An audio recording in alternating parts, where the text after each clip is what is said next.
আসসালামু আলাইকুম প্রিয় দর্শক, অন্য মঞ্চের আলাপ চাইতায় আপনাদের সকলকে আমন্ত্রণ জানাচ্ছি। প্রিয় বন্ধুরা, প্রীতি, সালাম এবং শুভেচ্ছা নেবেন। কাল অনেকগুলো ঘটনা ঘটেছে, সবগুলো আমি সকালে বলতে পারিনি, আজকে বলবো। গতকাল আপনারা ইতিমধ্যেই জানেন যে উপদেষ্টা পরিষদের একটা মিটিং হয়েছে যমুনায়। সেই মিটিং শেষে উপদেষ্টা আসিফ নজরুল সংবাদ সম্মেলন করেছেন এবং সেখানে এই বর্তমানে যে বিএনপি, এনসিপি, জামাত, এই রাজনৈতিক দলগুলোর মধ্যে যে অনৈক্য দেখা দিয়েছে গণভোট এবং জাতীয় সনদে, জুলাই সনদ প্রশ্নে, সেটি নিয়ে এই অনৈক্যে তাকে কিছুটা উদ্বিগ্ন মনে হয়েছে। কিন্তু আমরা যারা নিরীহ দর্শক, আমরা বলছি যে আমরা সবকিছু সন্দেহের চোখে দেখছি। কিন্তু খুব ইন্টারেস্টিং হলো, গতকাল সন্ধ্যা 7টায় যমুনায় প্রধান উপদেষ্টা এবং সেখানে আলী রিয়াজ ছিলেন, এই ঐকমত্য কমিশনের সহসভাপতি বা ভাইস চেয়ারম্যান। কয়েকজন উপদেষ্টা ছিলেন, তার মধ্যে ডক্টর খলিলুর রহমান ছিলেন আর প্রধান উপদেষ্টা ছিলেন। সেখানে আলোচনা হয়েছে এবং বিএনপির পক্ষ থেকে ছিলেন মির্জা ফখরুল আলমগীর, আমির খসরু এবং সালাউদ্দিন আহমেদ। এই তিন নেতা গিয়েছিলেন মূলত জুলাই সনদ নিয়ে আলোচনা করতে, যেহেতু বিএনপি মনে করছে যে জুলাই সনদের মধ্য দিয়ে তাদের সাথে সরকার প্রতারণা করেছে। এই যে দীর্ঘ প্রায় 1 বছর ঐক্যমত্যের কমিশনের এত আলোচনা, এত কিছু, কিন্তু এবং তারা সইও করে ফেললো সনদ না দেখে, কিন্তু সনদ দেখার পরে তাদের চক্ষু চড়ক গাছ, সড়ক মানে আলোচনা হয়নি এরকম অনেক কিছু সনদে ঢুকে গেছে, মানে ঐকমত্য হয়নি বা থাকার কথা ছিল না।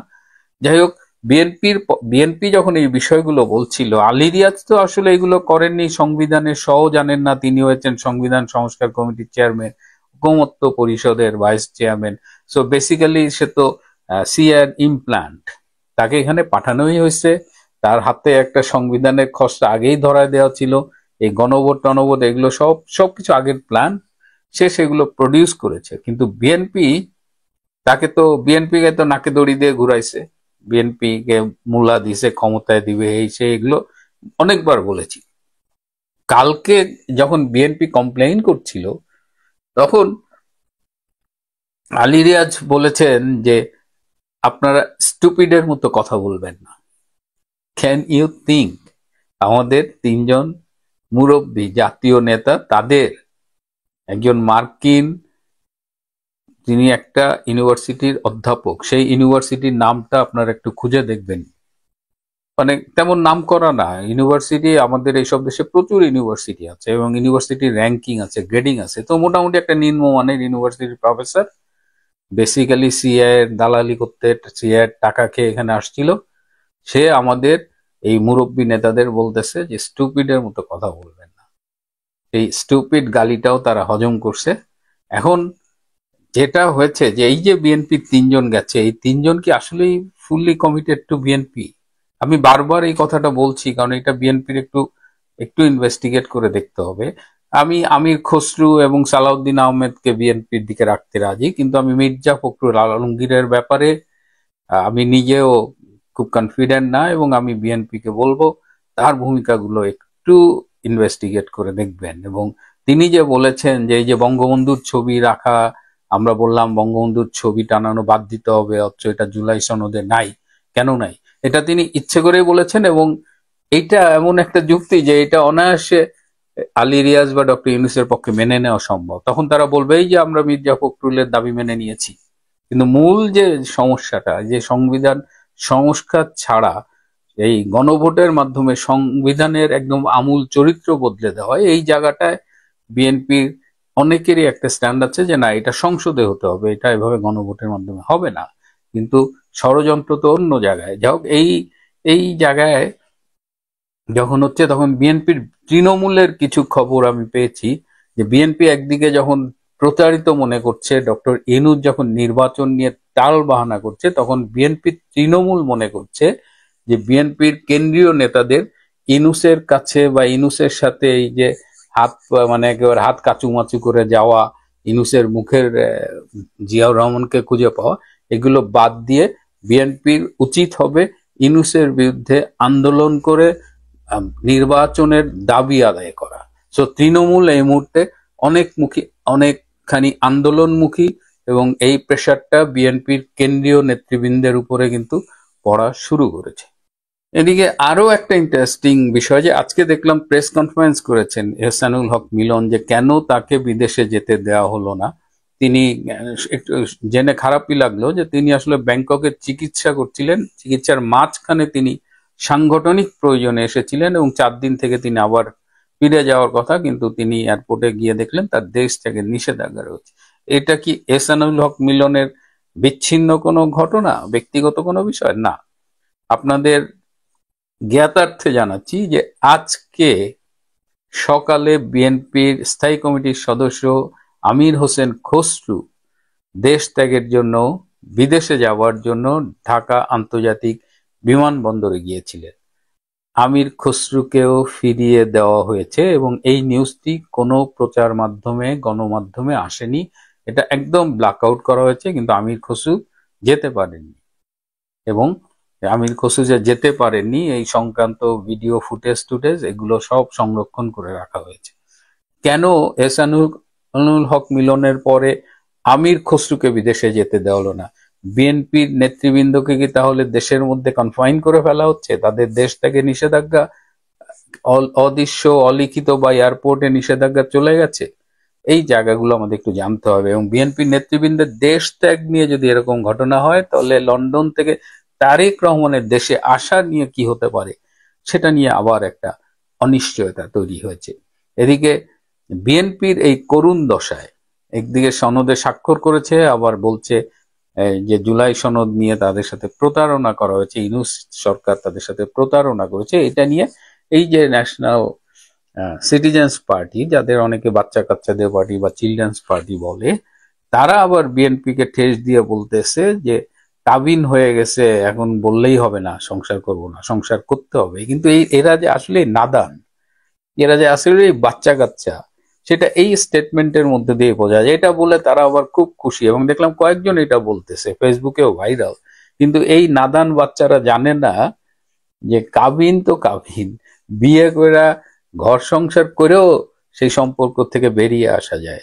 বিবাহ বিচ্ছেদ, ডিভোর্স, এগুলো খুব কমন বিষয়, কিন্তু যেহেতু এরা জীবনে একদম নতুন, এই সামান্য বিষয় জানে না। সো বিএনপি কোথায় সই করছে, ওই সই যে মহাভারত না, হ্যাঁ, ওই সই না ভুলে গেলে মহাভারত উল্টে যাবে, এইসব কোনো বিষয় না। সবশেষে একটু টাচ দিয়ে রাখি, আপনারা ইতিমধ্যে দেখেছেন যে আজকে ভারত এবং আমেরিকার মধ্যে 10 বছর ব্যাপী প্রতিরক্ষা চুক্তি স্বাক্ষরিত হয়েছে। এই চুক্তির মধ্যে কিন্তু সম্ভবত 12টি দফা আছে বা 12টি পয়েন্টস আছে, তার মধ্যে 4 নম্বর পয়েন্টস কিন্তু ইটস অ্যাবাউট বাংলাদেশ।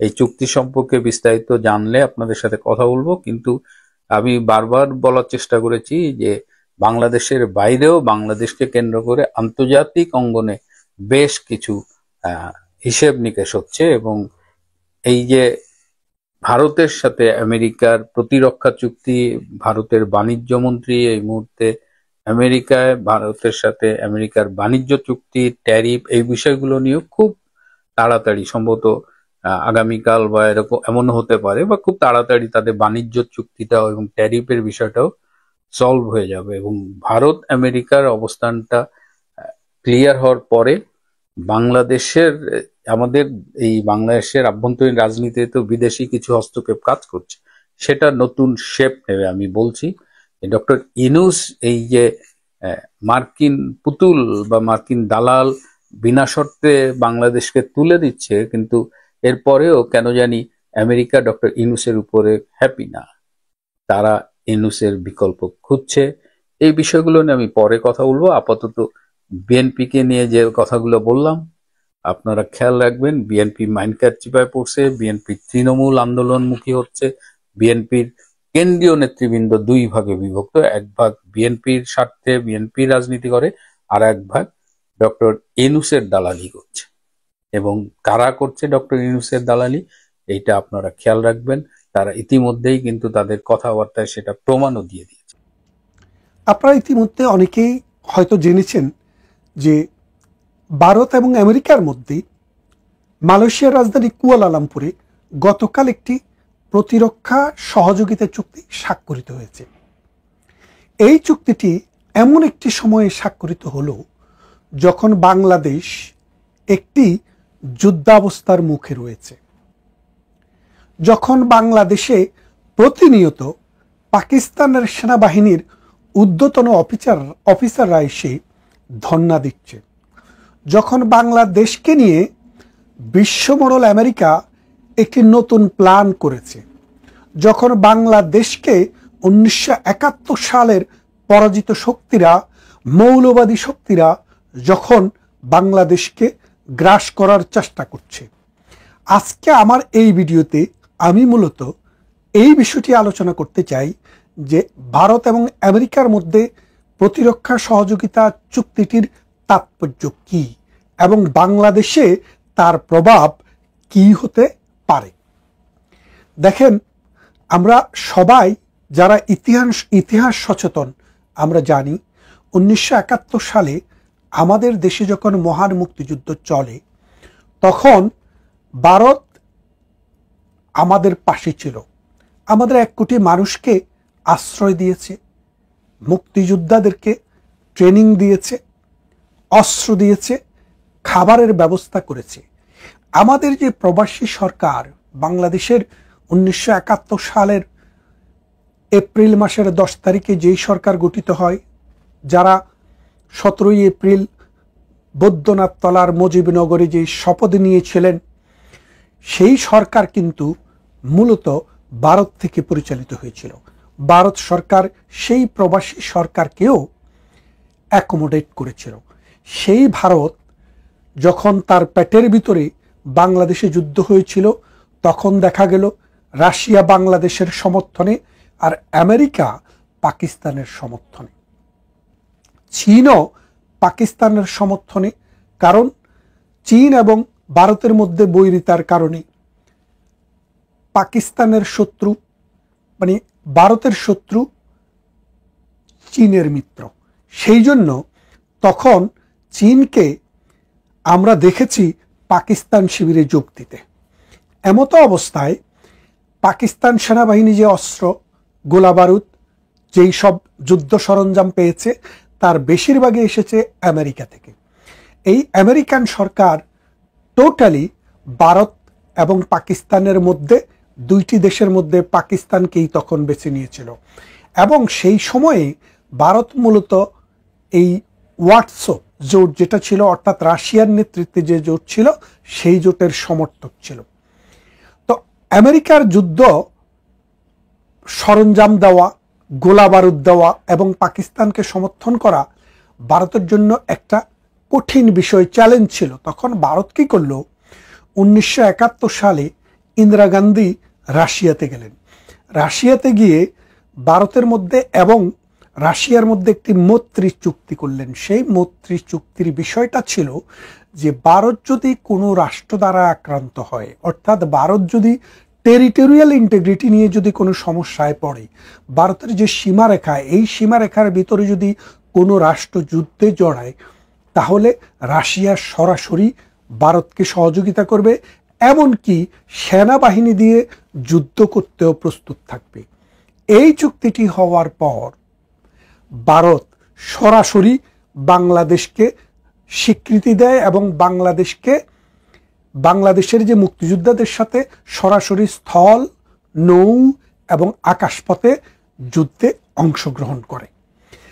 ভারত যখন যুদ্ধে অংশগ্রহণ করছিল, এরই আগে আমেরিকা কিন্তু তার 7 নৌবহর বঙ্গোপসাগরে এসে নোঙ্গর করে পাকিস্তানি সেনাবাহিনীকে সহযোগিতা করার জন্য পাঠিয়েছিল। সেটি যখন আরব সাগরে আসে তখন ভারত এবং রাশিয়ার মধ্যে চুক্তিটি সম্পন্ন হয়। সেই চুক্তিটি সম্পন্ন হওয়ার পর আমেরিকা আর সাহস করে বঙ্গোপসাগরে আসতে পারেনি, অর্থাৎ আমেরিকা ওই আরব সাগরেই নোঙ্গর করে সেখান থেকে তার 7 নৌবহর আমেরিকাতে ফিরিয়ে নেয়। কারণ তারা বুঝতে পেরেছিল এই যুদ্ধে ভারতের সাথে যেহেতু রাশিয়া আছে, সেই ক্ষেত্রে আমেরিকা যদি জড়িয়ে যায়, এত দূরে এসে চায়নাও তখন আর পাকিস্তানের সাথে থাকবে না, ওই রাশিয়ার সাথে আমেরিকাকে নিধন করার জন্য লেগে যাবে। তো ঠিক তেমনি ভারত এই সময়ে দেখলো যে এখন কার সাথে চুক্তি করলে ভারত বাংলাদেশের বিষয়ে সত্যিকারের একটা ভালো ডিসিশন নিতে পারবে। রাশিয়া এই মুহূর্তে কোণঠাসা হয়ে আছে বিশ্ব রাজনীতিতে, কারণ ইউক্রেনকে যখন রাশিয়া দখল করলো তখন পশ্চিমা শক্তি, বিশেষ করে ইউরোপিয়ান ইউনিয়ন এবং আমেরিকা সরাসরি রাশিয়ার বিরুদ্ধে যুদ্ধ ঘোষণা করেছে। যদিও তারা যুদ্ধে অংশগ্রহণ করছে না, বিলিয়ন বিলিয়ন ডলার এবং পাউন্ডের অর্থ, অস্ত্র এবং আধুনিক সরঞ্জাম দিয়ে সাহায্য করছে ইউক্রেনকে, যার কারণে রাশিয়া লক্ষ লক্ষ সৈনিক হারিয়েছে এবং প্রতিনিয়ত হারাচ্ছে। রাশিয়ার ভিতরে গিয়ে পর্যন্ত আক্রমণ চালানো হয়েছে। এমতো অবস্থায় রাশিয়ার সাথে চুক্তি করে কোনো রকমের ফায়দা পাওয়া যাবে বলে ভারত মনে করেনি, এবং এর ফলে যেটা হয়েছে, ভারত চিন্তা করেছে মানে তাদেরকেই ধরতে হবে যাদের মাধ্যমে পুরো বিশ্ব এখন ডিস্টাবিলাইজ হচ্ছে।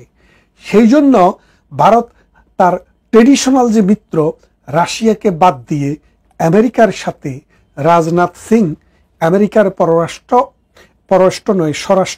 প্রতিরক্ষা মন্ত্রীর সাথে গতকাল কুয়ালালামপুরে মালয়েশিয়াতে এই চুক্তিটি স্বাক্ষর করলেন।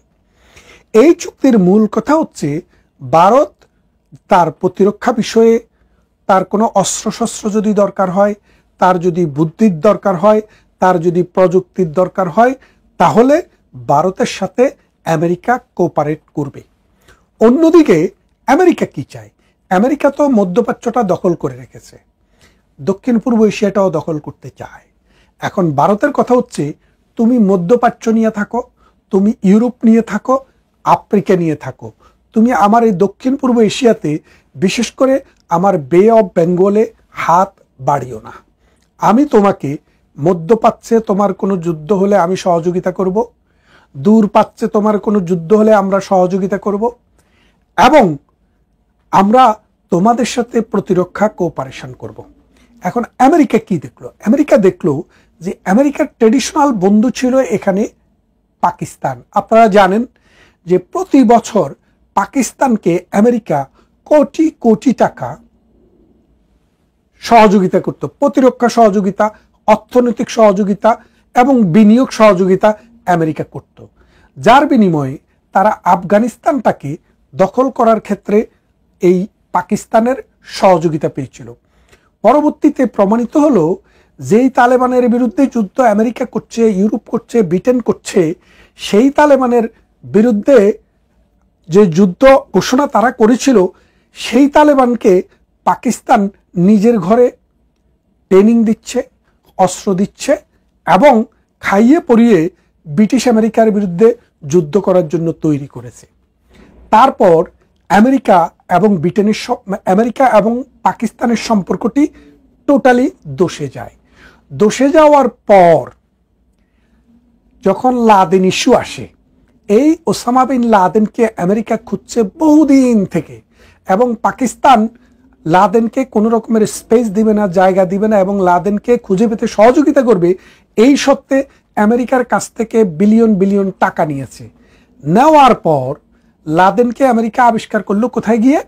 ওই পাকিস্তানের সেনাবাহিনীর যে সেনা সদর, সেখান থেকে কাছেই অ্যাবোটাবাদে একটি গৃহে, এবং সেখানে আমেরিকান বাহিনী লাদেনকে ধরে হত্যা করলো।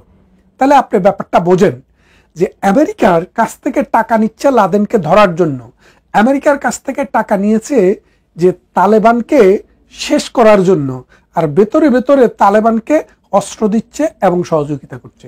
অর্থাৎ আমেরিকার যে পাকিস্তানের যে ডবল স্ট্যান্ডার্ড, সেটা আমেরিকা বুঝতে পেরেছে। তারা যে মুনাফেক, সেটা তারা বুঝতে পেরেছে। বুঝতে পেরে তারা আমেরিকা আস্তে আস্তে পাকিস্তানকে ব্যাকিং দেওয়া, অর্থ দেওয়া, সেটা বন্ধ করে দিয়েছে।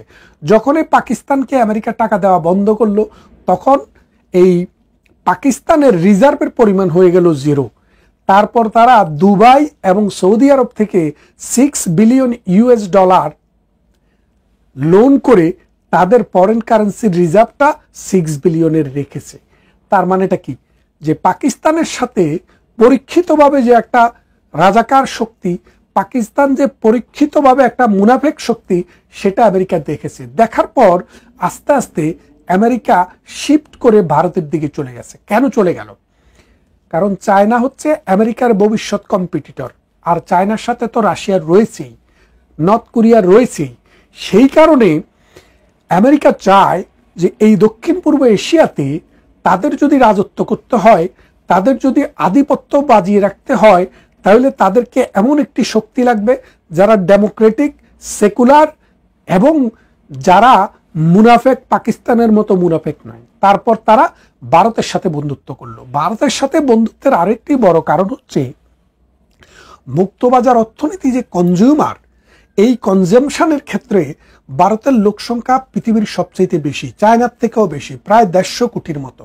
এই 150 কোটি জনসংখ্যার মধ্যে 30 থেকে 35 কোটি জনগণ হচ্ছে ধনী। তাহলে আপনি চিন্তা করে দেখেন, 30 থেকে 35 কোটি জনসংখ্যা আছে, 35 কোটি বা 38 কোটি, আপনি যদি 25% ধনী মানুষ ধরেন ভারতের টোটাল জনগোষ্ঠীর, সেই ক্ষেত্রে দেখবেন এটার পরিমাণ দাঁড়ায় প্রায় 37.5 কোটি। পৃথিবীতে একমাত্র চায়নাকে বাদ দিলে আর কোনো দেশে 37.5 কোটি বা 35 কোটি জনসংখ্যা নেই। ইভেন আমেরিকা তো এই পরিমাণ জনসংখ্যা নেই।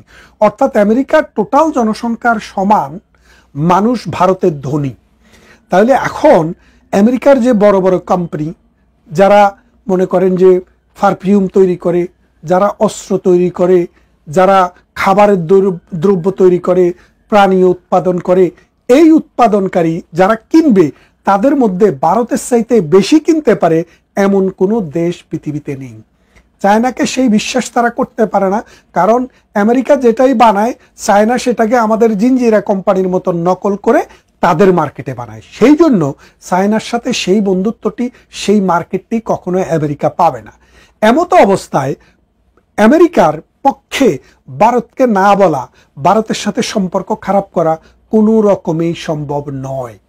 কারণ একদিকে পৃথিবীর সবচেয়ে বড় বাজার হচ্ছে ভারত, দ্বিতীয় দিকে গণতান্ত্রিক দেশ, চায়নার শত্রু, সুতরাং পাকিস্তানেরও শত্রু, এদেরকেই আমেরিকা চায়।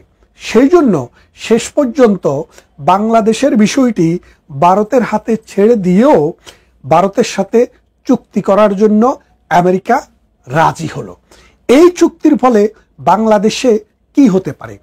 বাংলাদেশে যেটা হতে পারে যে এখন আমেরিকা ডক্টর ইউনূস সরকারের প্রতি যে সমর্থন আছে, ডিপ স্টেট, আমেরিকার ডিপ স্টেট বাংলাদেশে যে সহযোগিতা দিয়েছে, সেটি এখন ভারতের হাতে চলে যাবে। অর্থাৎ ভারত যেভাবে চায়, ভারত যেভাবে বলে, সেইভাবেই আমেরিকা সহযোগিতা করতে বাধ্য হবে। কারণ ওই চুক্তির মূল কথাই হচ্ছে ভারতের প্রতিরক্ষা, অর্থাৎ ভারতের প্রতিরক্ষা বিঘ্নিত হয় এমন কোনো বিষয়ে আমেরিকা কখনো সহযোগিতা করবে না।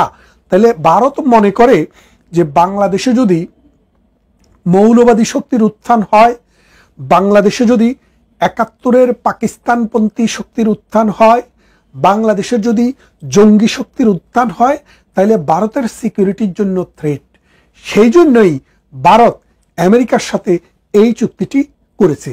যেমনটা আমি আমার বক্তৃতায় বলছিলাম যে 1971 সালে রাশিয়ার সাথে করেছিল, তখন রাশিয়াকে দরকার ছিল, এখন আমেরিকাকে দরকার। এই জন্য এই চুক্তিটি আমেরিকার সাথে হয়েছে। আমেরিকার সাথে এই চুক্তির ফলে বাংলাদেশের বিভিন্ন রাজনৈতিক শক্তি যেইভাবে যুদ্ধাপরাধের বিচার করছে, যেইভাবে বাংলাদেশকে আফগানিস্তান বানানোর জন্য ইসকনের বিরুদ্ধে কথাবার্তা বলছে। আপনারা দেখেন সাম্প্রতিক সময়ে গাজীপুরের এক মৌলানা, তিনি বললেন কি, তাকে ইসকন অপহরণ করে নিয়ে গেছে, নিয়ে তার জামা কাপড় খুলে তাকে নাপাক করেছে। তার ছেলে জিজ্ঞাসা করলো নাপাক বলতে কি বোঝান, তখন তার ছেলে এটাকে ইন্টারপ্রিট করলো যে তাকে বলৎকার করেছে। এই কথা বলার পর তার ছেলে ঘোষণা দিল 100 ইসকনকে তিনি হত্যা করবেন নিজের হাতে। তাহলে দেখেন বাংলাদেশে মৌলবাদী শক্তির এই উত্থানে এখন কি করা যায়। এই যে এরপরে দুদিন পরে বাংলাদেশের যে প্রতিরক্ষা বাহিনী তারা নড়ে চড়ে বসলো, তারা বসে তারা ক্যামেরাগুলা অন করে দেখলো যে এই লোক নিজেই একটি ট্যাক্সি ভাড়া করে চলে যায়, সেখানে গিয়ে নীলফামারীর দিকে গিয়ে তিনি ওখানে নিজেই একটি শিকল পরে কাপড় চোপড় খুলে নিজেকে অপহরণ বলে সাজান, এবং যখন ধরা পড়েন তখন তিনি সংবাদপত্রকে আপনাদেরকে আমাদেরকে কি বললেন যে তার মধ্যে শয়তান ভর করছিল। আরে ভাই, শয়তান ভর করবে কেন? সে তো নিজেই একটা শয়তান, সে তো নিজেই একটা আজাজিল। এই আজাজিল বাংলাদেশে মৌলবাদী শক্তিকে আশকারা দেওয়ার জন্য, মৌলবাদী শক্তিকে ইন্ধন দেওয়ার জন্য এই কর্মকাণ্ড করেছে। আশা করি ভারত এবং আমেরিকার মধ্যে যে চুক্তিটি স্বাক্ষর হয়েছে, এই চুক্তির ফলে ভারত এবং আমেরিকার সহযোগিতায় বাংলাদেশে এই মৌলবাদী শক্তির কবর হবে, এবং আমরা দেখব বাংলাদেশ আবার তার জন্মের যে ইতিহাস, অসাম্প্রদায়িক চেতনা, গণতন্ত্র এবং ধর্মনিরপেক্ষ একটি রাষ্ট্র, সেই জায়গায় ফিরে আসবে। মৌলবাদীরা আবার তাদের ওই যে বাংকার আছে, সেই বাংকারে ফিরে যেতে বাধ্য হবে, এবং ভারত আমেরিকা এই দুইটি শক্তি একসাথ হয়ে বাংলাদেশকে ধ্বংসের হাত থেকে রক্ষা করবে, সেই আশা ব্যক্ত করে আজকের মতো এখানে